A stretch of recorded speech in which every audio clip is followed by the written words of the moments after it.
Est-ce que la Torah veut faire de nous des robots qui obéissent aveuglément, ou alors elle cherche plutôt notre expression personnelle la plus totale? Nous sortons à peine de la fête de Pessah, où chaque famille s'est exprimée à travers ses habitudes, ses coutumes, ses minagim, ses chumrot, sa façon de manger ou de ne pas manger, sa façon de vivre la fête de Pessah, donc l'expression personnelle extrêmement prononcée.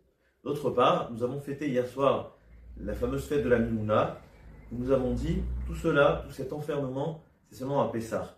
Et le reste de l'année, on est ensemble, on n'est pas fâchés. Et donc, cela relève un certain paradoxe. Durant l'année, on tend plutôt vers l'uniformité, vers des règles halachiques qui sont valables pour tout le monde. Pourtant, à Pessah, c'était l'expression de chacun, chacun avec ses minagim, ses chumrot, etc.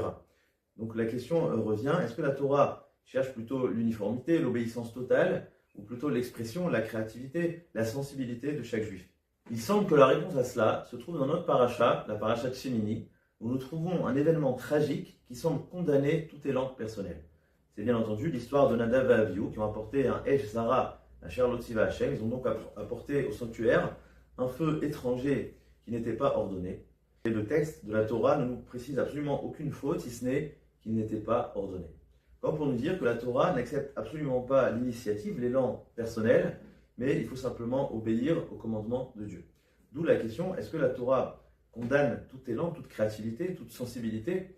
La Torah voudrait qu'on obéisse de manière totalement mécanique. Que pense la Torah à ce sujet? En vérité, évidemment, l'initiative personnelle est tout à fait positive et même recherchée dans la Torah. Simplement, une seule condition, que cela s'inscrit dans le cadre de la Torah, dans les commandements de la Torah. Tant que nous obéissons à la Torah, eh bien, l'initiative personnelle, la sensibilité que nous allons apporter au mitzvot est tout à fait recherchée, est une valeur ajoutée. Nous apprenons de là l'obligation d'embellir les mitzvot, de choisir son etrog, d'embellir sa chanoukia, d'embellir son talit. C'est-à-dire que lorsque nous inscrivons dans la Torah, dans les mitzvot, bien entendu, qu'il y a la place pour la créativité, pour la sensibilité, pour la subjectivité humaine. C'est pour cela que d'ailleurs les sages, lorsqu'ils vont interpréter la faute de Nadav et Avihu, ils vont nous proposer toutes sortes de fautes, comme par exemple, ils étaient shtouyei yayin, ils étaient donc ivres, ou alors ils ont enseigné la Torah devant leur maître, Moré al-Achab Bifnei Rabo, ou alors ils sont entrés faire le service sans les Bigdei Kehuna, ils n'étaient pas mariés. Donc les sages vont nous proposer toutes sortes de fautes, mais en vérité, toutes ces interprétations ne viennent pas ajouter des accusations à la faute de Nadav et Avihu, mais simplement, ce sont des symptômes d'une et même faute, d'une et même idée, que Nadav et Avihu ont ajouté un élan personnel qui ne s'inscrivait pas dans les commandements, mais à côté du commandement.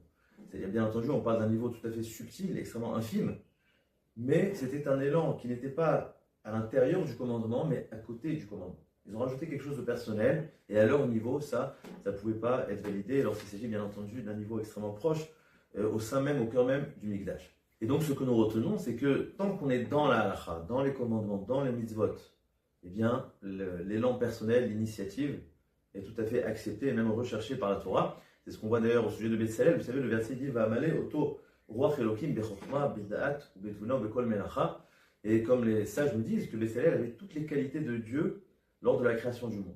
C'est-à-dire que Betzalel, lorsqu'il a élaboré le Mishkan, il a fait part de créativité, au même titre que Akadosh Baruch Hu lors de la création du monde. D'un autre côté, le verset va nous dire sans cesse qu'Asher Tziva, il a respecté exactement ce qui lui a été ordonné.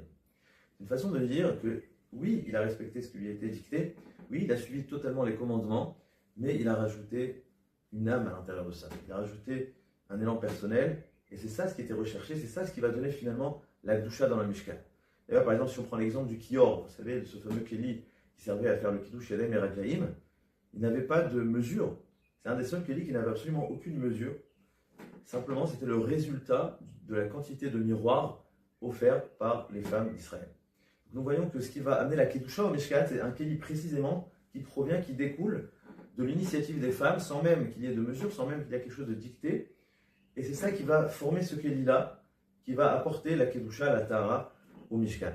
C'est-à-dire que la Torah accepte l'initiative, accepte l'élan personnel, accepte la créativité, mais simplement toujours dans le cadre même de la halacha. Mais tant que notre élan, notre créativité ne s'inscrit pas dans les mitzvot, mais simplement on veut rajouter quelque chose, on se rapproche du Esh Zara de Nadav et Avihu, et ça manque pas d'exemple. Vous savez, certaines fois, il y a des personnes, par exemple, qui veulent compléter la tfila pendant le Kaddish. Alors d'un côté, on complète la tfila, on a envie de parler à Dieu, mais de façon dont on va à l'encontre de l'art.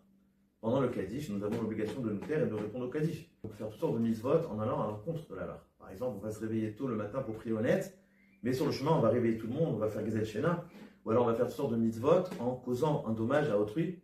Donc, à chaque fois, il faut se poser la question, est-ce que l'embellissement que je vais faire, est-ce que ce que je vais rajouter, la créativité que je vais vouloir mettre dans la mitzvah est un plus, c'est une valeur ajoutée à la mitzvah, ou alors elle va à l'encontre de la mitzvah, c'est une espèce de Esh Zara Asher Lo Tziva Hashem, c'est une question que nous devons nous poser tous les jours. Mais j'aimerais aller plus loin, car s'il s'agit de respecter la halakha totalement, de rester enfermé dans le cadre de la halakha, comment pouvons-nous véritablement parler d'expression personnelle? Et en fait, ici réside une idée extrêmement profonde. Comme nous savons, l'homme est divisé en deux parties, deux composants. Le gouf et la neshama, le corps et l'âme. Et cette fameuse tension entre le corps et l'âme nous amène à une question philosophique. Qu'est-ce qui est l'identité de la personne? Qu'est-ce qui nous définit véritablement? Est-ce que ce qui nous définit, c'est notre corps, notre caractère, nos envies, nos pulsions? Ou alors c'est notre neshama, c'est notre âme intérieure, notre étincelle divine qui nous habite? Qu'est-ce qui définit véritablement la personne? Eh bien, selon les Hadout, évidemment, la définition du moi, c'est la neshama.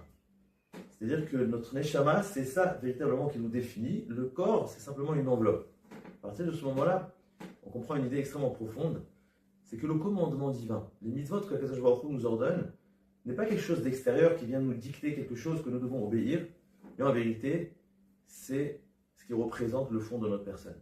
C'est-à-dire que c'est en obéissant aux mitzvot d'Akadosh Baruch Hu qu'on va pouvoir ressentir véritablement qui nous sommes vraiment. Les mitzvot, si on pourrait dire, c'est une sorte de mode d'emploi de notre identité. C'est-à-dire que pour savoir qui nous sommes, eh bien, nous pouvons y arriver seulement et uniquement à travers l'obéissance des mitzvot. Toutes ces mitzvot, tous ces commandements d'Akadosh Baruch Hu ne sont pas quelque chose d'extérieur, dicté, qui vient nous embêter, mais au contraire, ça vient révéler qui nous sommes vraiment. Et c'est pour cette raison précise que c'est précisément par l'obéissance des mitzvot, c'est lorsqu'on s'inscrit dans le cadre de la Torah des mitzvot, eh bien qu'on va pouvoir véritablement savoir qui on est et exprimer notre identité. Ce que nous devons retenir, c'est que l'initiative humaine est considérée comme un Esh Zara, comme un feu étranger, seulement lorsque ça va à l'encontre, voire même à côté de la halakha, des commandements d'Akadosh Baruch Hu. Mais tant que cela s'inscrit dans la halakha, dans le cadre même des mitzvot, eh bien, c'est une valeur ajoutée, et on pourrait dire même que c'est le sommet de la liberté recherchée par la Torah. Un petit peu comme à Pessah, où du moment que le cadre est extrêmement solide, comme toute la halakha de Pessah, eh bien, c'est précisément à ce moment-là que nous pouvons exprimer nos convictions, notre façon de voir les choses, notre identité, qui est notre plus grande liberté. Shabbat Shalom.